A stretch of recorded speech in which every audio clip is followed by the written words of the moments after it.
Okay, so it seems that there's been a little bit of an update with the whole Sykkuno situation, and this time it seems like some of his friends have been speaking about it. Now, again, in the last video, we essentially covered all of the friends that have spoken out about their own kind of, thoughts about it, and essentially, what they've heard and, whether they've talked to him or not. Now, again, it seems like recently, though, obviously a friend of his or someone who's been associated with him, quite a bit, is DisguisedToast, actually put out a tweet which he later deleted about Sykkuno and his friends. Now, obviously, Toast says, "I get what Sykkuno did was messed up, and why people are dogging on him.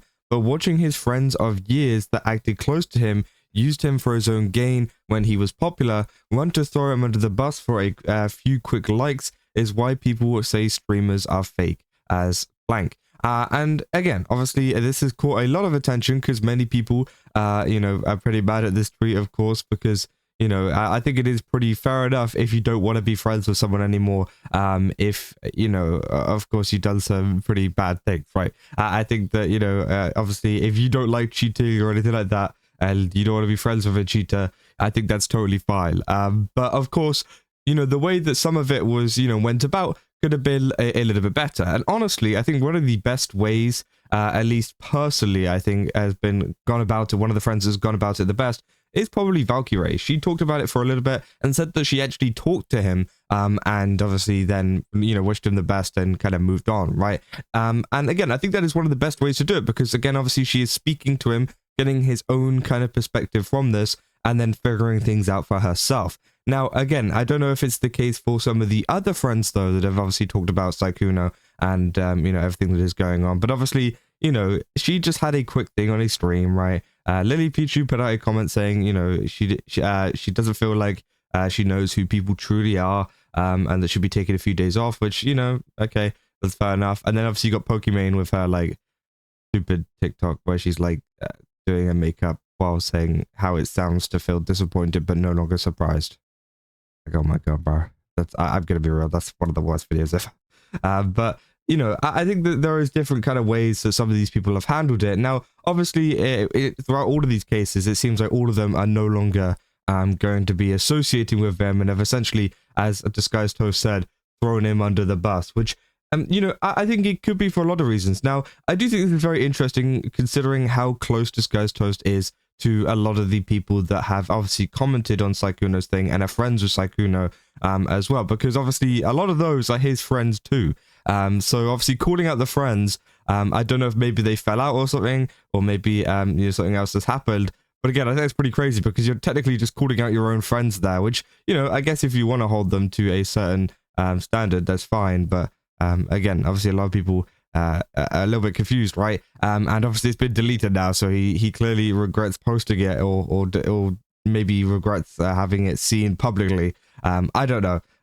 But again, I did find it pretty interesting because, of course, it seems like there is a little bit of, I guess, discourse behind the scenes in regards to the streamers surrounding Sykkuno. And I do think it is a little bit weird how they have, suddenly kind of picked it up and left him. Now, of course, I think, in the case of Valkyrie, I think it's fair enough. If she talked to him and, wanted to no longer associate with him or whatever, or something like that, then sure, right? If she's talked to him and, found out stuff for herself and kind of got his whole perspective on things, I think you're free to do whatever you want at that point, whether it's back him up or, obviously say, oh, okay, yeah, no, you messed up, and kind of, move on from it. Whereas the other people, I have zero clue whether they have spoken to Sykkuno or not, and whether they have managed to get his own kind of side of things before they decided to make their, posts, right? And I do think it is one of those big things. Before you decide to make your post, before you decide to do your thing,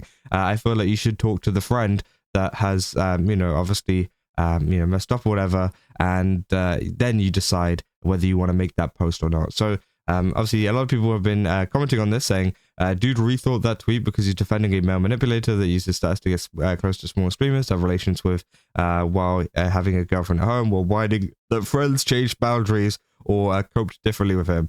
Saying, well, he wasn't wrong, probably took it down because he realized it was going to stir the pot more. 17k likes in 60 minutes, but being forced to delete to preserve the clout, which, I feel like that might be the case, right? So he probably didn't want to trigger Valkyrie and the cutie fans, performative assholes. Say, of course, the poggers are the most pissed off at Ray, who made a joke. The Sykkuno, who's actually a piece of shit. They say, you know, their group chat is going wild right now.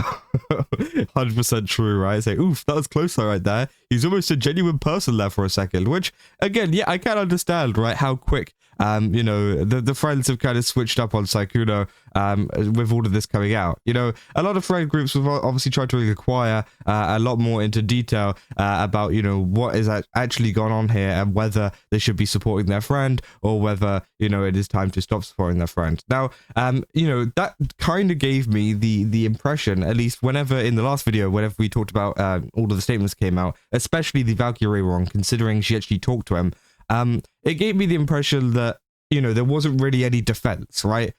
Because usually, and again, it could just be the fact that they have thrown him under the bus. That 100% could be the case. But to me, if she's talked to him and still thinks, okay, it's still bad, it means that there isn't really any kind of rebuttal, right? There isn't really anything that he said to her that has gone, oh, wait, oh, like this was wrong? Oh, you got this wrong? Oh, okay, you know, we'll sort through it, right? Whatever. And, you know, try to figure things out, right? Of course. But there wasn't any of that, right? It seems like Valkyrie is done with him, at least that's what I see.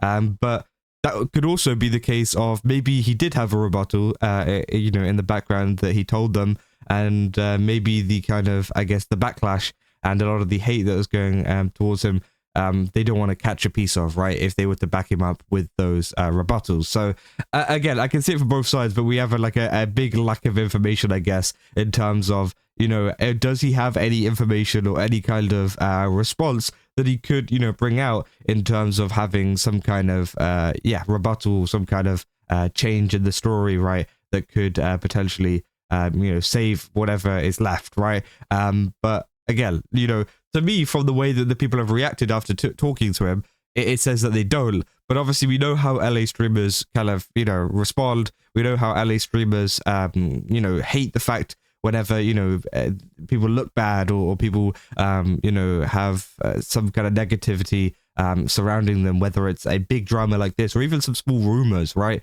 They will often, you know, kick you out of the group, not interact with you, and you know, go find a new thing to play with, right? And that tends to happen quite a lot. And you know, obviously DisguisedToast is right, and I think even he does, you know, say that, you know, obviously what he did was messed up, and you know, saying he gets why people are dogging on him, because of course it was. But I think it's more so he was going after the friends of them, you know, saying that, you know, although what he did was messed up, maybe the friends, you know, that were close to him only used it for popularity and ran away as soon as, you know, something came out. Which again, you know, and there's also been talks as well behind, you know, did they know that this was going on? Did they know that he had a girlfriend? Did they know, you know, that some of this was going on? Because of course, you know, was it 7 years that he's been with that girlfriend that he cheated on with those creators, right? You know, sometimes, you know, people were asking the question, how did he manage to hide his girlfriend for 7 years from these people, especially whenever he's so close with them? I'm pretty sure, did he live with them? I'm pretty sure he lived with them at some point. And of course, you know, it's just one of those things where it just doesn't really make sense, you know, being in that big of a long of a relationship. Now, of course, as I said in the last video, it could make it easier for him to attend conventions and meet up with people and do whatever he wants, because people aren't going to question him like, oh, hey, you've got a girlfriend, by the way, what are you doing? But I think that essentially in this case, you know, I don't know, it's just a little bit weird. 7 years is a very long time to not know that a friend of yours has a girlfriend and is obviously regularly seeing her or whatever. And if they didn't know, I find it crazy how he's managed to hide that entire time, if that was the case. Which I highly doubt it is the case. I'm more so, you know, in the last video I wasn't so sure about it, but in this video I'm feeling a little bit more sure about it, that, you know, I'm sure a lot of these people actually did know that he had a girlfriend. Maybe they didn't inquire too much about who she is, what she's doing, or how close their relationships were, whatever. But again, maybe it was to avoid, you know, kind of being, I guess, involved in the situation at all. If someone came out and said, oh, I knew he had a girlfriend, by the way, people are going to start asking questions like, oh, well, were you at this convention with him? And were you seeing, you know, did you notice that he saw this other content creator there and was meeting up with them and doing weird things with them? And then of course that's going to drag them into the drama. So I think that maybe it could be a case of them wanting to avoid, you know, getting involved in the situation as well, which again, obviously, people have been calling out lately. But I do think it is very, very interesting, right? I think it's interesting to see that there is some stuff kind of boiling behind the scenes, because, you know, it seems like DisguisedToast definitely is not happy with a lot of his friends that are also friends with Sykkuno, that are kind of throwing, you know, him under the bus or whatever you want to call it, right? Despite obviously what he has done and all of this kind of stuff, which again, I mean, you know, a lot of people seem to be backing up at the moment in terms of, you know, these posts that have come out of him deleting it. You know, a lot of people saying, well, you know, he took it down because he's being real, right? He wasn't wrong. Which again, to be fair, I don't think he is wrong. They definitely did throw him under the bus. But it's just more so, why did they do it? Did they do it because he couldn't defend himself whenever they spoke to him privately? Or did he do it, or did they do it just because they were like, oh god, panic mode, let's we're not friends anymore, and let's continue our happy fun streaming group together, right? So again, I do think it is one of those things where it really depends on why they decided to do it. Was it after a talk with him or not after a talk with him? We won't know. But obviously we know Valkyrie did have a talk with him, but the other ones, I can't really tell you, right? Because of course they never really said. But I wouldn't be surprised if they didn't talk to him, right? I wouldn't be surprised if they didn't find out his side of the story before making up their mind on whether they wanted to continue, you know, kind of supporting or being friends with him at all. Because of course there is two sides to every story, as people say, and a lot of people are wanting to find out that second side of the story from Sykkuno with a response. But for now, we won't know. Maybe he'll come out in the future with his side of things, or maybe he won't. Maybe he'll come out with like an apology, just saying sorry, and that's about it, right? But again, it really just depends on what he has told his friends behind the scenes, in regards to, you know, how his friends have acted, and how his friends have, you know, kind of just left him now. You know, how has that made a difference? How has has he said to them made a difference to what is going on? But yeah, I mean, things are getting pretty spicy, it seems like. But yeah, if you guys did enjoy this video, don't forget to leave a like and subscribe. Also, go to GameSubs, use my code crazier, get 10% off. Again, they've got a ton of really cool stuff over there. Definitely recommend checking it out. And yeah, I'll see you guys in the next one. That's all. See ya.